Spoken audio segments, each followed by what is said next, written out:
من الشیطان الرجیم بسم اللہ الرحمن الرحیم الصلاة والسلام علیک یا رسول اللہ الصلاة والسلام علیک یا حبیب اللہ الصلاة والسلام علیک یا رحمت للعالمین الصلاة والسلام علیک یا خاتم النبیین صلی اللہ علیہ وآلہ وسلم اللہم صلی علی محمد وآل محمد۔ جو بھی میرا بھائی میری بہن میری اس ویڈیو کو دیکھے، اللہ پاک امام سجاد امام زین العابدین علیہ السلام کے صدقے اس کی تمام پریشانیاں دور فرمائے اور اس کی ساری فیملی کو سدا شاد و آباد فرمائے۔ میرا کریم رب اللہ پاک انسان سے ماں سے 70 گنا زیادہ اپنے بندے سے پیار کرتا ہے، اور رب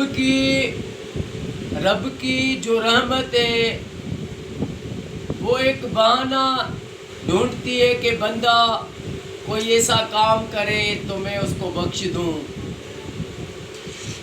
اتنا انسان رب کو پیارا ہے، جب ماں سے 70 ایسا زیادہ رب اپنے بندے سے پیار کرتا ہے۔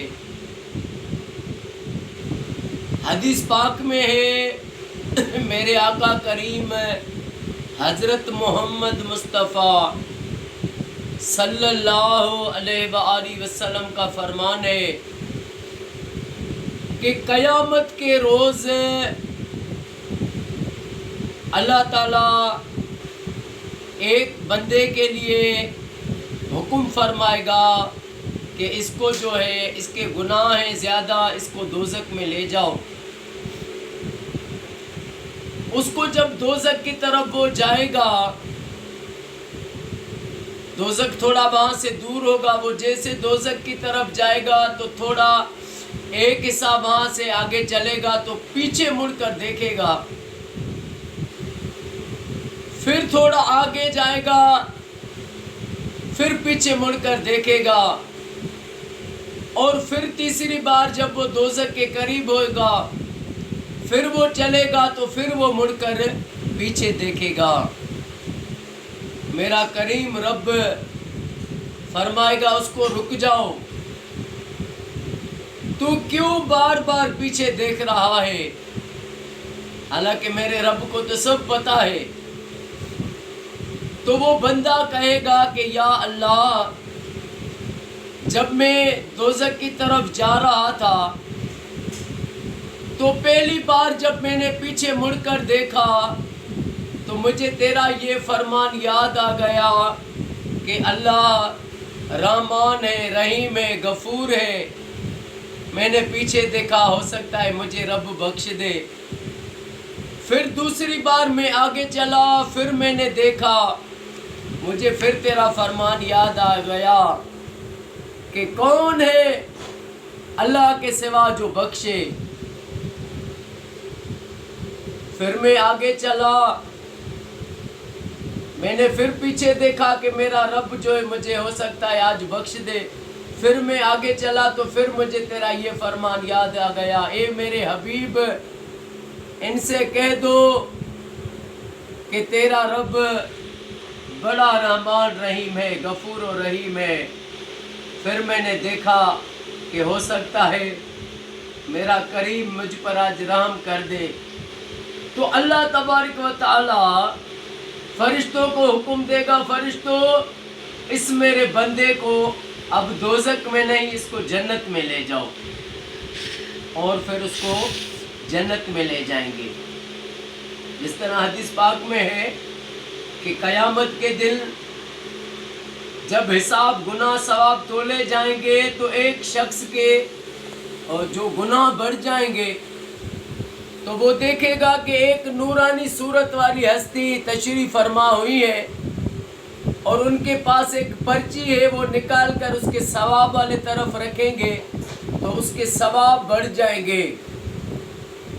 تو یہ پوچھے گا کہ میرے سرکار آپ کون ہیں سونے صورت والے کہ آج جو ہے میری مدد کی؟ تو آواز آئے گا میں تیرا نبی، آخری نبی حضرت محمد مصطفیٰ صلی اللہ علیہ وآلہ وسلم ہوں۔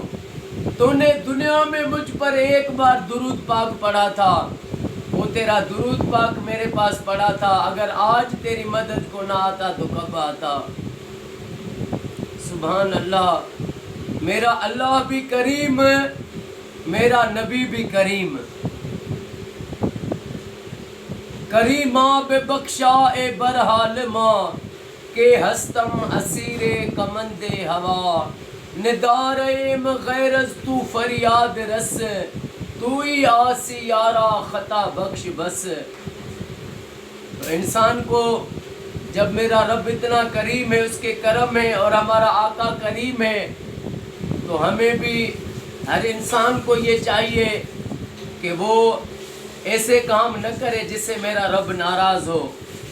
جب جو احسان کرتا ہے اس کے بدلے میں اگر احسان اتار نہیں سکتا تو اس کا شکر کرتا ہے۔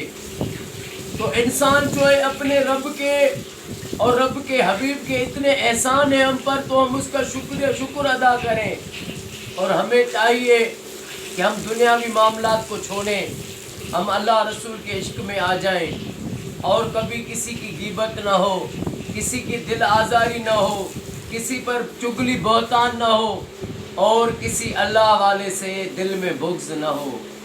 اللہ پاک، کیونکہ حدیث پاک ہے کہ رب حدیث قدسی میں فرماتا ہے کہ جس نے میرے ولی سے عداوت رکھی اس کے ساتھ میرا اعلان جنگ ہے۔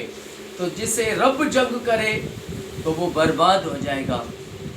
کسی بھی پیارے سے، اللہ کے پیارے جو بھی ہیں، ان سے بغض نہیں رکھیں، ان سے محبت کریں، ان کا احترام کریں۔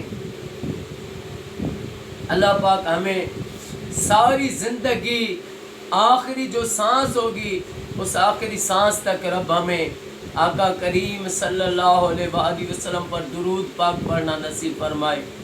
اللہ پاک امام حسن حسین کے صدقے میرے آقا کی امت کو فرقہ واریت سے بچائے، میرے وطن کو، وطن کی پاک فوج کو اپنے حفظ و امان عطا فرمائے۔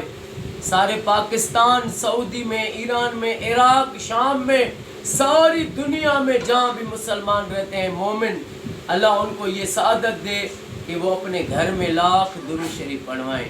السلام علیکم ورحمۃ اللہ وبرکاتہ۔